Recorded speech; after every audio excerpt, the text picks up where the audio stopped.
One day, Thomas was at the junction when Gordon shuffled in with some trucks.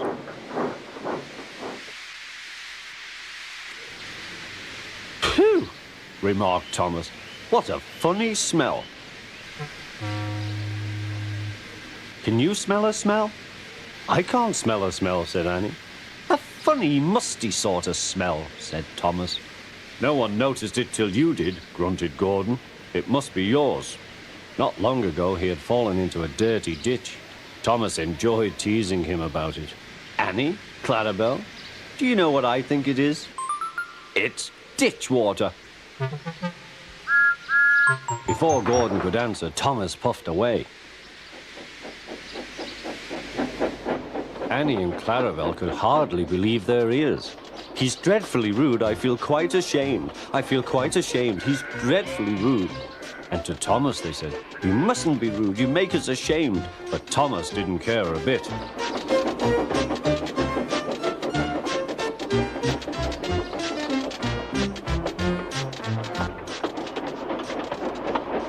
"That was funny. That was funny," he chuckled. He felt very pleased with himself. Annie and Clarabelle were deeply shocked. They had great respect for Gordon, the big engine.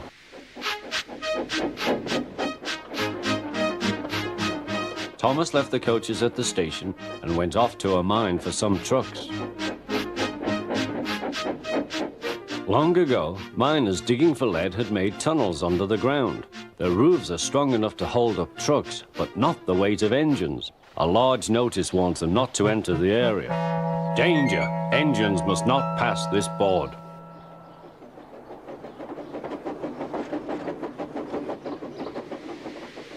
Silly old board, thought Thomas. He had often tried to pass it, but had never succeeded. But this morning he had made a plan. The fireman went to turn the points. "Now for my plan," thought Thomas. Pumping the trucks fiercely, he jerked his driver off the footplate and followed them into the siding. "Come back!" yelled his driver. "Fire and smoke," said Thomas. "I am sunk." And he was. "Oh dear," he said, "I am a silly engine."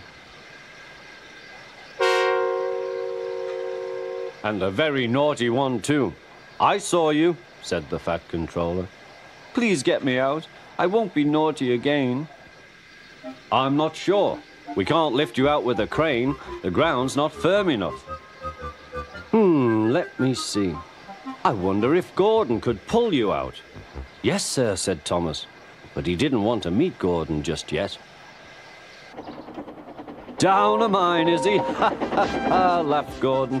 "What a joke."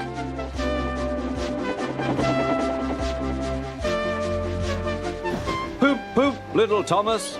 We'll have you out in a couple of puffs."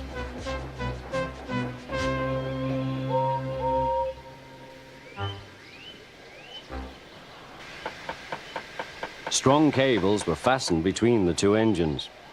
"Are you ready? Heave!"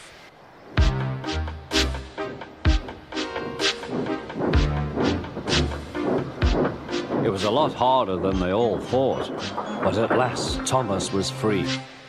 "I'm sorry I was cheeky," said Thomas. "That's all right, Thomas. You made me laugh," replied Gordon. "I'm in disgrace." "So am I," said Thomas. "Why, so you are, Thomas. Shall we form an alliance? You help me, and I'll help you." "Right you are," agreed Thomas. "Good, that's settled," rumbled Gordon. And buffer to buffer, the Allies puffed home.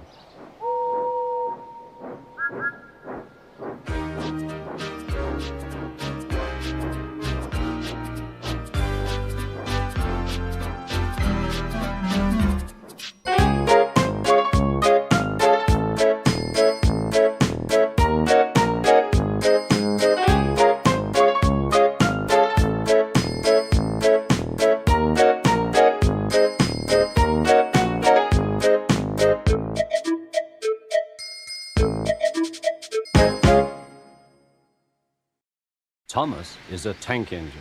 lives at a big station on the island of Sodor. He's a cheeky little engine with 6 small wheels, a short stumpy funnel, a short stumpy boiler, and a short stumpy dome.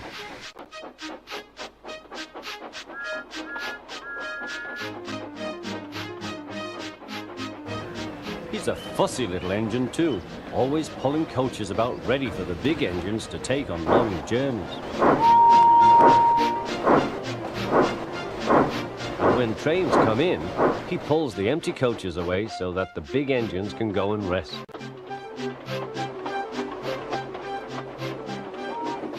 Thomas thinks no engine works as hard as he does. He loves playing tricks on them, including Gordon, the biggest and proudest engine of all. Thomas likes whistling rudely at him. "Wake up, lazy bones, why don't you work hard like me?"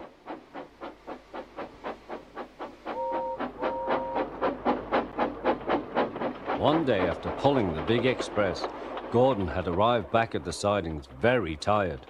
He was just going to sleep when Thomas came up in his cheeky way.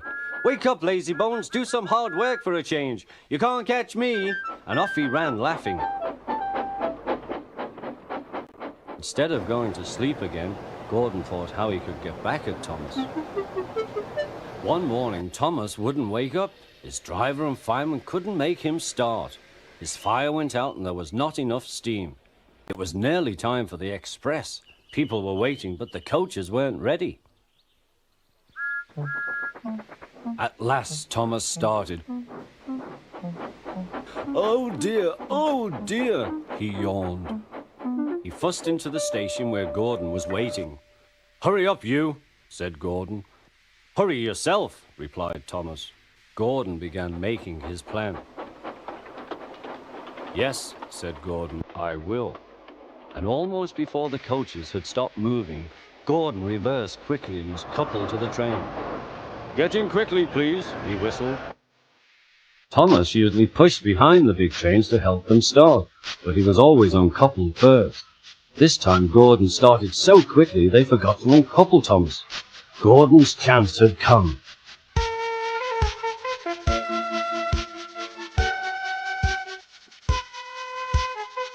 Come on, puffed Gordon to the coaches. The train went faster and faster, too fast for Thomas. He wanted to stop, but he couldn't. Beep, stop! Hurry, laughed Gordon. Can't get away, laughed the coaches.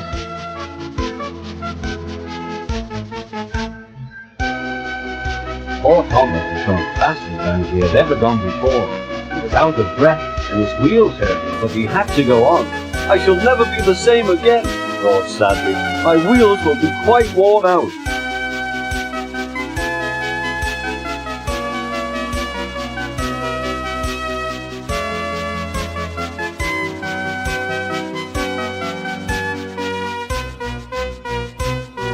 At last they stopped at a station.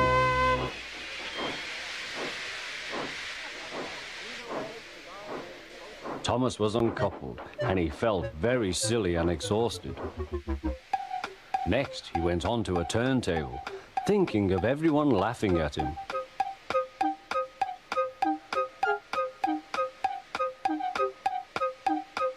And then he ran onto a siding out of the way. "Well, little Thomas," chuckled Gordon, "now you know what hard work means, don't you?"